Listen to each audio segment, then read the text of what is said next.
आप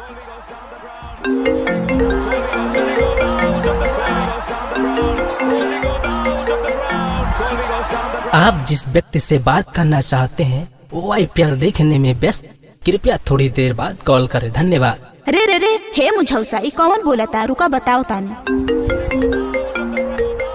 हाँ सोना, का हाल? कहाँ बिजी रहला ह? कौन से चक्कर चलता? कौन से बतियावत रहला ह? अरे पगली, मैच देखत रहनी रे। अच्छा देखा उहे देखा। अरे सुन अरे सुन।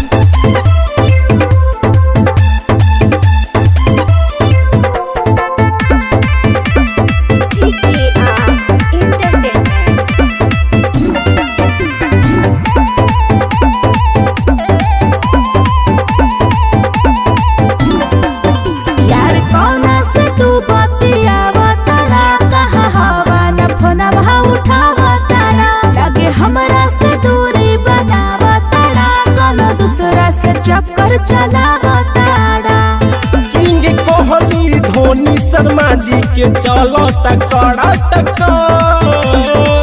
इनका फैने के चैने न मिले, हटे न केहू के नजर। हम का करी? एगो तू ही हमर जाने हई रे पगली, रहे जे हम जन्मा तोरे IPL हाँ जानत। एगो तू ही हमर जाने हई रे पगली, रहे दूजे हम जन्मा तोरे IPL बहुत बड़का फरेबी हवा तुम।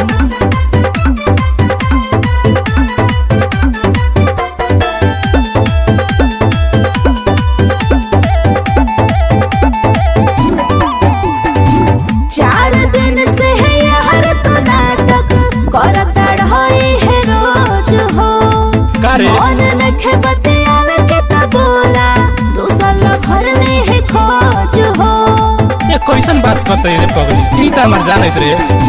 4 दिन से है यार तो नाटक करता रही है रोज हो। ना हो मन नखे बतियावे के त बोला दूसर भरले है खोज हो। 20 मिनट औरी मैच बचल बा, करू न तनी सब। हाँ उहे देखा फिर हम तोरा से बतियाइब, करे जाहो रात भर। अच्छा एगो तू ही हमर जाने हई रे पगली,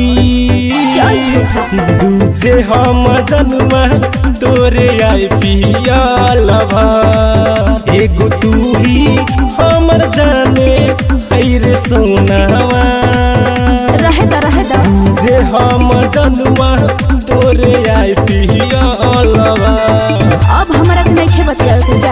अरे सुन अरे सुन।